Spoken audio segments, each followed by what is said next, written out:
My grandfather, James Carter, was a devout churchgoer. When he was still a teenager, he served in France with the Marine Corps during World War I, fighting hand-to-hand with German soldiers amid the trees and trenches of a land he could barely even point to on a map. He was just a boy when he set sail for France, but he came back a man and one who would dedicate his life to service by joining the Haywood County Sheriff's Department here in western North Carolina. He said he saw the absolute worst of humanity out there in the mud, with blood on his hands and barbed wire tearing through flesh. He said he also saw the devil himself. He saw him when the bravest soul he'd ever known ran into no man's land to drag a wounded comrade to a shell crater, only to watch both men get blown apart when the same shell hole got hit again by German artillery. Grandpa also claimed to have seen the devil whispering into the ears of good-hearted, church-going farm boys who started to enjoy the killing just a little too much. That's when he realized there were these two conflicting forces, good and evil in the world, and that both plant their seeds in a man's mind. A man doesn't really have a choice in that. What he does control is which seed he waters each day. Yep, water the good one, and great things can happen. Water the bad one, and well, you know the rest. That's why Grandpa went to church every Sunday and watered that seed of good so it would keep growing and bear good fruit. Sometimes he'd just go for the Sunday service and then head home with everyone else. Other times, he'd sit for hours in the pews, eyes closed, hands clasped in prayer, trying to figure out how people could be so damn rotten to one another. One night, I was staying over at his house while my mom and dad were in one of their heated arguments. Grandpa started telling me stories about his time as a deputy, stories that made you laugh till your sides hurt, and some that brought tears to your eyes. But then, when I was maybe 14 or 15, I asked him to tell me about some of the scarier or more supernatural things he'd seen while working as a sheriff. Since I was his grandson and older than a kid, I guess he didn't hold back on the details.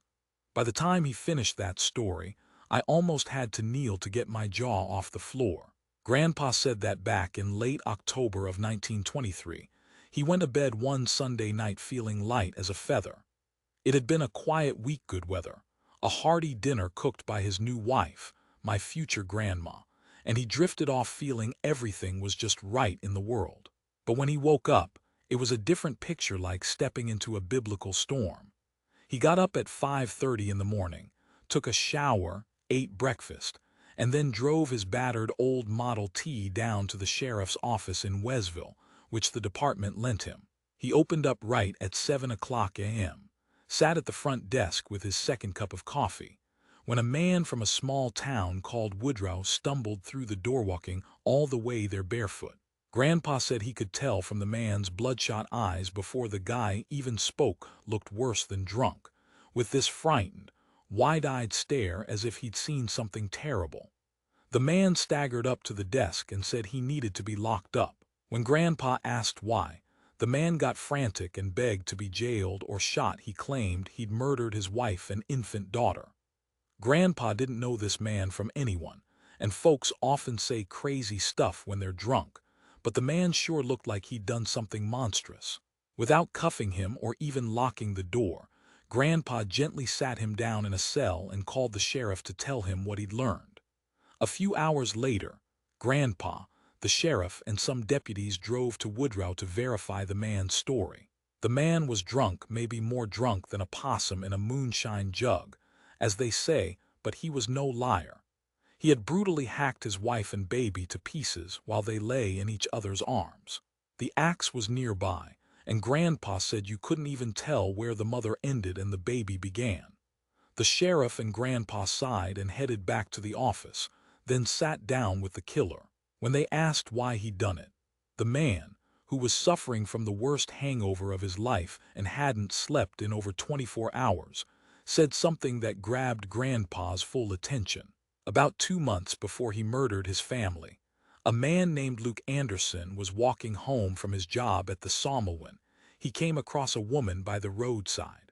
She called herself Lily Bate, and Grandpa said Luke thought she was the most beautiful girl he'd ever seen. At first, They just exchanged smiles, but then they started talking first on the second day, then the third, and each day after that. Over a month or two, Luke said Lily Bate knew him better than he knew himself. She said things that made him feel like he was walking on air, and convinced him everything in life would be fine, because to her, he was the only person who mattered. He said he knew early on he was in love with her, but as they talked and spent time together, he got more lovesick. His happiness grew intense, whether he was with her or not. He knew it was wrong, but one day it just burst out of him like a dam breaking. He told Lily Bate he loved her with all his heart and wanted to spend the rest of his life with her. But Lily Bate, knowing he was already married and had a child, told him it was impossible. The idea of abandoning his wife and baby was unthinkable.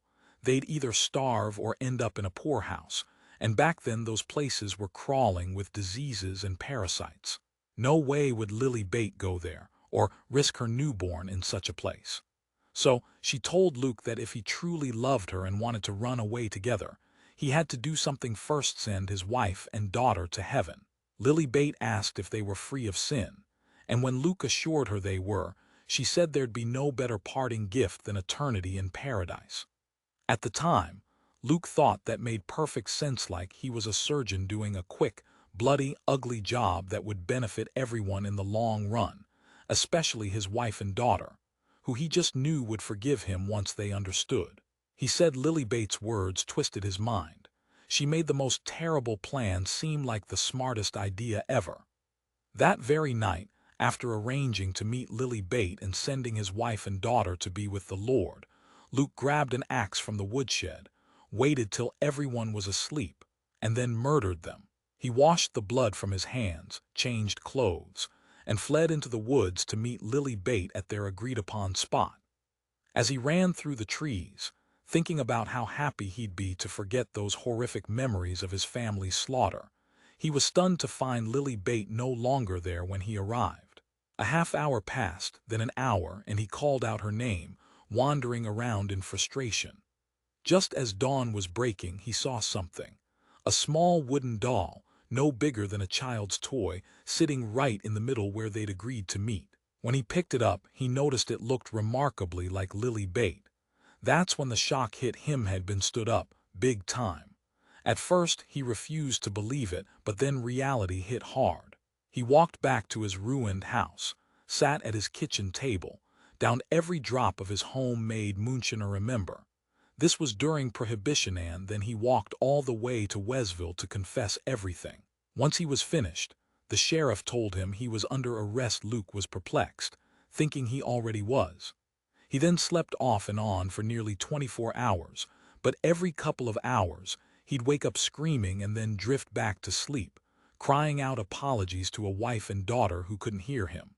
It was an unthinkable crime. Luke Anderson had torn apart his own family, but he wasn't the only one to commit horrific acts around that time. Not long after, a deputy from Haywood County burst into the office shouting that there had been a triple murder down in Willis. The victim was William Browning's family: William, his wife, and their 2 boys. A neighbor, worried because she hadn't seen them all morning and the kids hadn't shown up at school, went to check. She pushed past the front door and was met with a scene straight out of a nightmare: bodies of William's wife and kids, mutilated and blown apart by buckshot, scattered across the kitchen table. The deputies checked William's work at Messer Electric, but he hadn't shown up that day.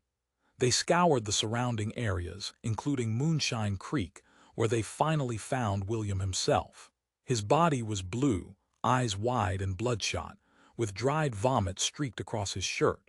He still clutched a moonshine jug, and in his hand was a small wooden statue just like the ones found in the other cases.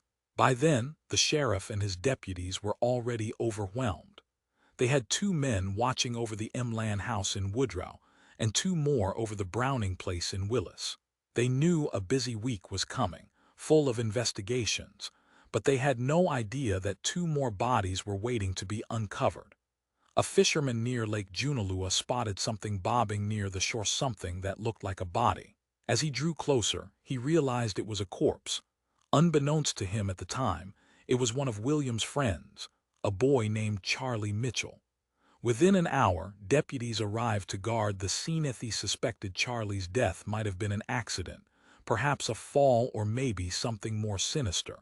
They looked for signs of a struggle but found something strange. A small wooden doll, just like the ones linked to the previous murders, left sitting on a wooden guardrail. As the weeks passed, the sheriff's department worked tirelessly, trying to piece together the murders. Because Charlie wasn't married, authorities suspected he might have been involved in some killing before ending his own life. Maybe he'd taken a life and then jumped off the bridge. When they searched his house, they found his sister Mariana in his bed, gutted and nearly skinned, about to be slaughtered, but he'd stopped himself and fled to the lake. He then fell to his death, breaking his neck on the rocks below. The investigation went on for months with barely any sleep. The authorities finally concluded there was little more they could do. Luke Anderson helped as much as he could, telling them all he knew about Lily Bate, but he soon realized he knew nothing about her family, where she'd come from, or where she was now. The police knocked on dozens of doors across the county, searching for someone who fit her description: a red-haired girl with piercing green eyes. No one seemed to remember seeing anyone like her, except Luke himself, or so it seemed. They began to suspect that Lily Bate wasn't just a girl. They thought she might be the granddaughter of the old spinster woman, known in the area as Miss Margaret. The local legend said she'd been murdered years earlier, and some believed that her ghost had cursed those involved. They found an unusual wooden doll in a sheriff's evidence room, with one eye large and round, the other small and crudely carved. The dolls always seemed like messages, but no one ever could quite figure out what they meant. Then, years later, in 1976, Eugene Clausen shocked everyone by confessing to the murders. He'd lived a hard life, with a long rap sheet of violence and abuse. At the time, he was in a New Jersey prison, claiming nightmares about the murders. His confession was detailed, supported by a polygraph, but he contradicted himself on crucial points. He insisted he assaulted both girls multiple times, but medical evidence and his own physical condition made that impossible. Turns out, Clausen had Klinefelter's syndromia, genetic disorder, preventing him from acting on such violent impulses. Still, he did make a critical slip. In one of his letters, he said he threw the girls' severed heads into a crevice near an old schoolyard, where investigators later found human hairs, matching those of Merritt and Karen. Clausen was charged with their murders, but by then, he'd recanted his confession. His attorney argued that Clausen's initial statements were false in an attempt to escape other charges. At his retrial in 1980, Clausen claimed he'd fabricated everything to get out of trouble but was convicted again. He died in 2009, still protesting his innocence. Yet the authorities never fully cleared him. And then there was William Hacker, who, in December 1970, was arrested in Baltimore for decapitating a man named Herbert Cobbin.